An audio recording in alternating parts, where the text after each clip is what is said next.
Hello listeners, from Roy Demarev in Sam. In my ramblings today I'm going to speak a bit about the financial situation, particularly in the United States, and then I'm going to pick up again the story of how the East was won in Russia, according to Eric Hersley, the author of the book I am reading. As I speak, the 10-year dollar yield on government bonds has gone through the 3% barrier, and the comments I've read so far are that it can't go a lot further, maybe to 3.15%. And then we've got the situation of a rather flat yield curve, which isn't particularly encouraging for economic growth. The stock market is pretty well up and down a bit every day. It's below its peak and is going nowhere fast. It can be said that the long bull market has now ended, but whether it's turning into a bear market or just steadily going along up and down a little bit every day remains to be seen. You may have noticed from the prices at the petrol pump that oil has gone up, and then there is a question of how much further it will go up. I'll come back to that in a moment. And then the dollar is strong at the moment. It has gone back up again. But in both these price issues of dollar and oil, the comments and the facts seem to suggest that they are rather temporary movements rather than really a long-term trend.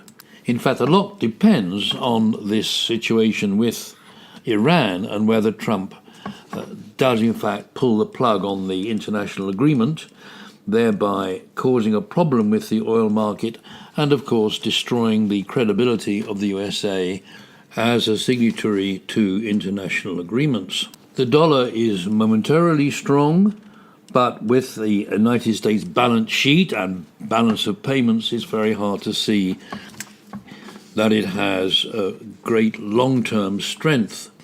Now, the situation on the oil prices has to be seen from both sides. It has to be seen from demand and supply. As far as supply is concerned, the big issue at the moment is the struggle over Iran. But beyond that, we see that the United States, with its relatively newly discovered and above all developed production of oil from fracking, means that the USA has become already pretty well self-sufficient in oil and indeed in gas.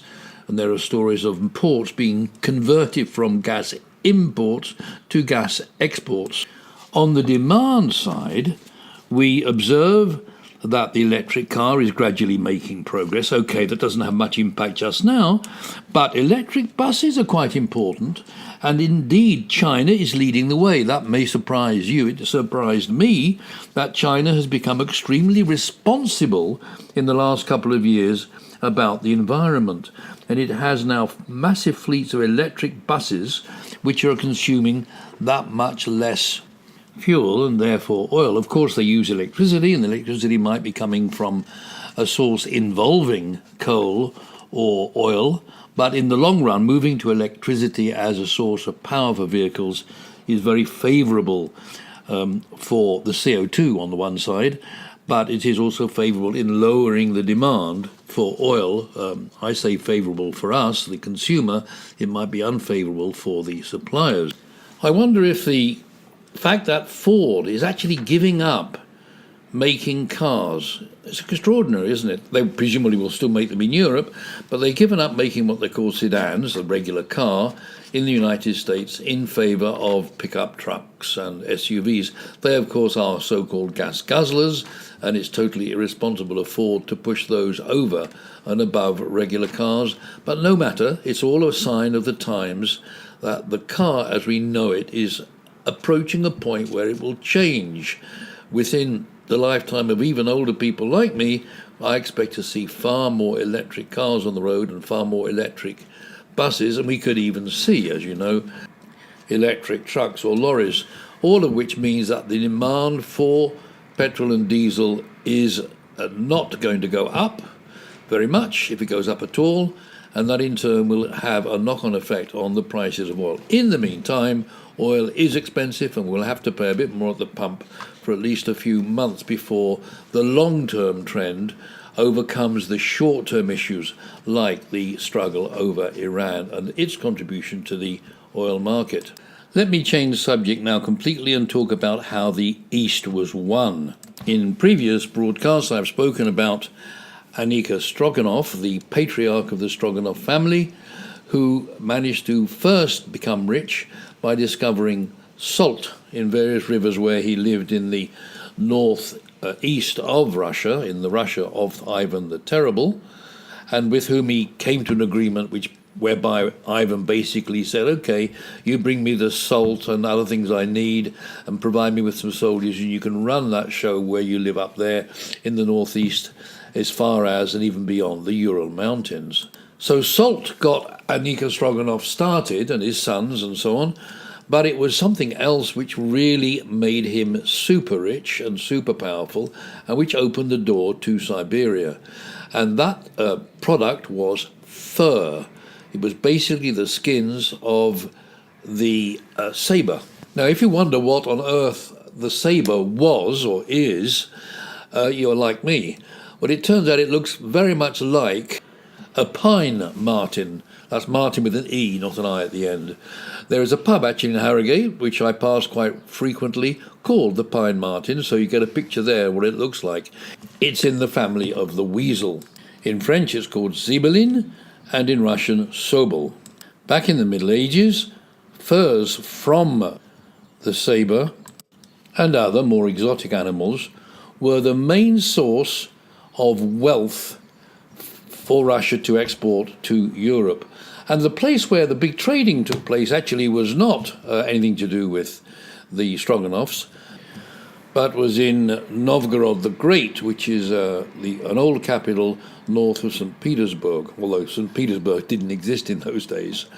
Well, Ivan the Terrible soon put a stop to that. Basically, he strangled the trade in Novgorod and wanted it all to go through Moscow so he could get his share of the action, and that he duly did. Then, with Novgorod out of the way, the Stroganoffs in their base at Solvitchegodsk, I'm not very good at saying that, am I? Not many people can be. The trade continued with basically Siberian tribal hunters, or trappers, I would say, really.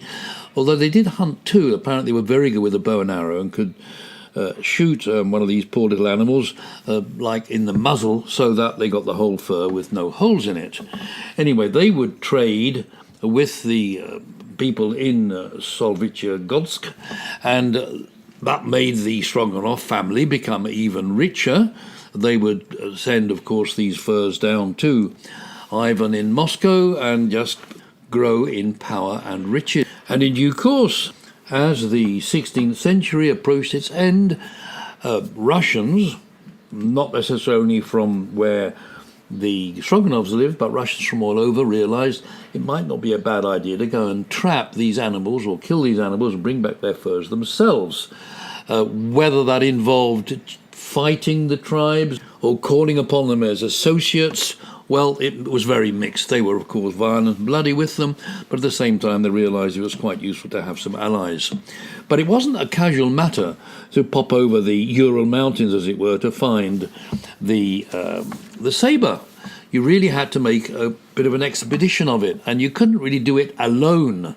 So in the end, the hunters, or rather trappers, formed themselves into groups which would travel over the Ural or round the Ural, they could go by sea as well, and begin their trapping and their hunting, and they would bring back the furs and become quite rich. Small groups at the beginning, and then bigger and bigger groups, because it soon proved to be such a rewarding trade that you had to make a major expedition of it. You couldn't just go for a week or two, you would go for a minimum of 3 years.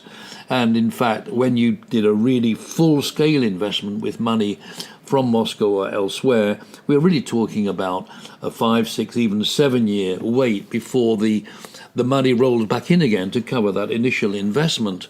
After all, you couldn't sell the furs immediately when you've killed the beast. You had to leave them to dry out and be processed first. So to draw a slight parallel with the United States, but of course this is earlier than anything in the United States, the attraction in the West was land and then gold, whereas the attraction in the East was fur.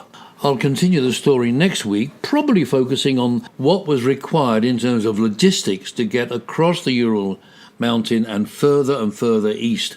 And they had to get further and further east because, quite simply, they wiped out the population of these poor saber and other animals that they were hunting. And so to find new wild animals, they had to go further and further east. So more of that next week. Together, I hope, with a small mention of the financial markets. Speak to you again.